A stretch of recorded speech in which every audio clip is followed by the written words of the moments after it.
ginagawa mo dyan? Wala.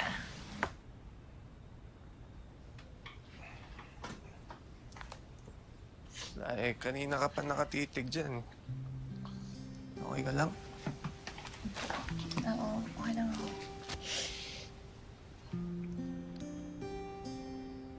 Tara, tulog na tayo.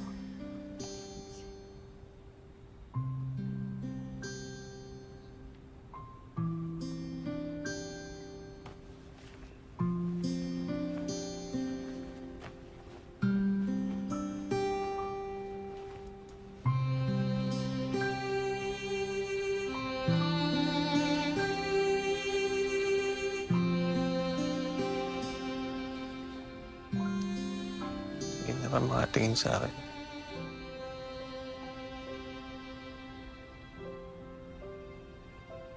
Siguro, gupong-gupo ka sa akin, no?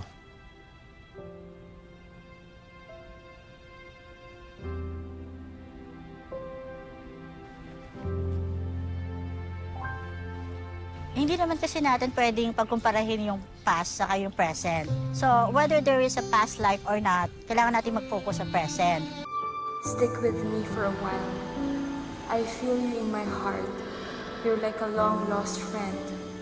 I know that I will comprehend. There's no need to pretend. And I will never fear. I'll be your company. Hold on to me persistently until it's time for me to set you free. To give you back to destiny.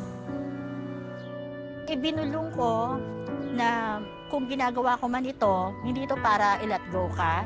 Gusto ko lang na magkaroon ka ng peace.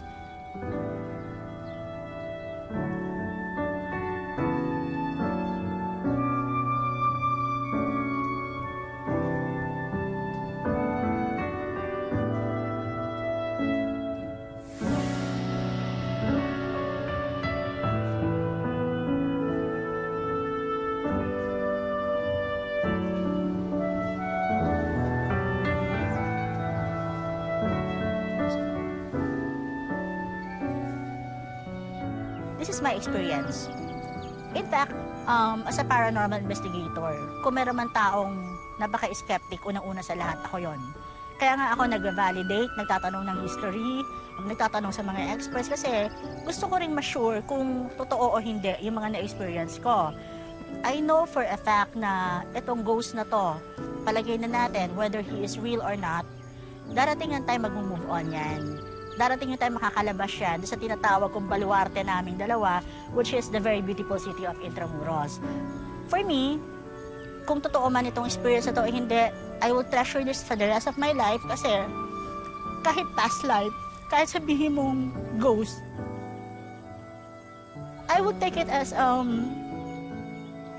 treasure na once in my life, meron nagmahal sa akin ng wagas.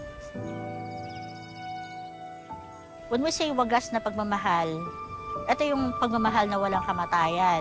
Hindi siya natatapos doon sa kamatayan lang, nagpapatuloy siya kahit sa kabilang buhay.